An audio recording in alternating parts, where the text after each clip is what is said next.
12টা সংস্থা এবং প্রতিষ্ঠানে তারা দলীয় পদধারী ব্যক্তি যারা আছে তাদেরকে তারা নিয়োগ করেছে।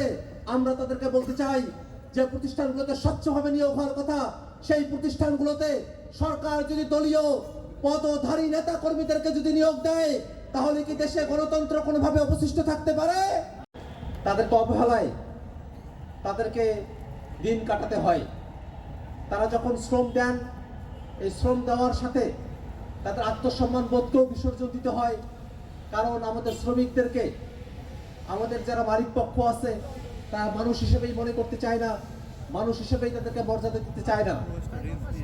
কিন্তু আমরা একটা জিনিস খেয়াল করে দেখেছি, এই বাংলাদেশে যখন ওই কোনো একটা সংকট ঘনীভূত হয়েছে ঠিক সেই সময়টাতে বাংলাদেশের শ্রমিক শ্রেণী তাদের সমস্ত সীমাবদ্ধতা সত্ত্বেও তারা ভয় ডর সবকিছু উপেক্ষা করে তারা বাংলাদেশের জনগণের পক্ষে তারা অবস্থান নিয়েছেন। জুলাইয়ের অভ্যুত্থানের সময়টাতে আমাদের ছাত্রদের পাশাপাশি সাধারণ মানুষদের পাশাপাশি আমাদের শ্রমিক ভাইরা তাদের জীবনের ঝুঁকি নিয়ে তারা রাজপথের আন্দোলন সংগঠিত করেছেন। আমরা সেই সব ভিডিও যখন দেখি যেখানে আমাদের শ্রমিক ভাইরা তারা রিক্সা চালাচ্ছেন এবং রিক্সা চালানো অবস্থায় তারা স্লোগান দিচ্ছেন বাংলাদেশের পক্ষে, সেটা আমাদেরকে আন্দোলিত করে তোলে, আমাদেরকে সাহসী করে তোলে যে আমাদের রিক্সা চালক শ্রমিক ভাইরা তারা যদি বাংলাদেশের পক্ষে স্লোগান ধরতে পারে তাহলে আমরা যারা শ্রমিক না আমরা কেন বাংলাদেশের পক্ষে দাঁড়াতে পারবো না?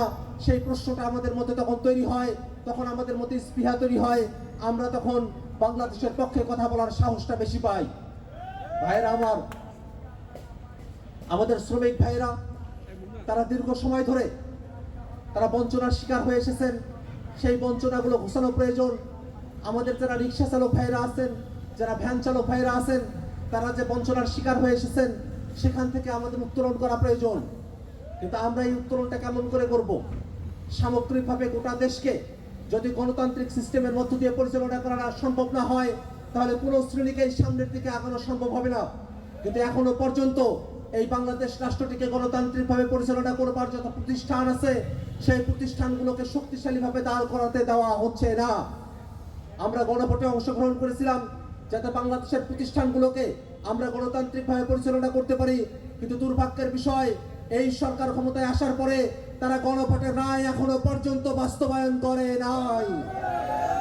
আমরা খেয়াল করে দেখলাম স্থানীয় সরকারের নির্বাচন না দিয়ে স্থানীয় সরকারের প্রত্যেকটা ইউনিটে সিটি কর্পোরেশন থেকে ইউনিয়ন পর্যন্ত প্রত্যেকটা জায়গাতেই তারা দলীয় ব্যক্তিদেরকে তারা সেখানে দায়িত্বে বসিয়েছে, দলীয়ভাবে সেগুলোকে পরিচালনা করবার বন্দোবস্ত করেছে, দলীয়ভাবে সব কিছুকে দখলে নেবার তারা কার্যক্রম চালনা করেছে। দুর্ভাগ্যের বিষয় আমরা দেখলাম যে বাংলাদেশের 12টা সংস্থা এবং প্রতিষ্ঠানে তারা দলীয় পদধারী ব্যক্তি যারা আছে তাদেরকে তারা নিয়োগ করেছে। আমরা তাদেরকে বলতে চাই যে প্রতিষ্ঠানগুলোতে স্বচ্ছভাবে নিয়োগ হওয়ার কথা, সেই প্রতিষ্ঠানগুলোতে সরকার যদি দলীয় পদধারী নেতা কর্মীদেরকে যদি নিয়োগ দেয় তাহলে কি দেশে গণতন্ত্র কোনোভাবে অবশিষ্ট থাকতে পারে? গণতন্ত্র অবশিষ্ট থাকে না। আমরা তার তীব্র নিন্দা জানাই। আমরা বাংলাদেশ রাষ্ট্রটিকে সুন্দরভাবে সামনে এগিয়ে নিয়ে যাওয়ার প্রত্যয় ব্যক্ত করি। ভাইরা আমার, আজকের এই জুলাই জাগরণের সমাবেশে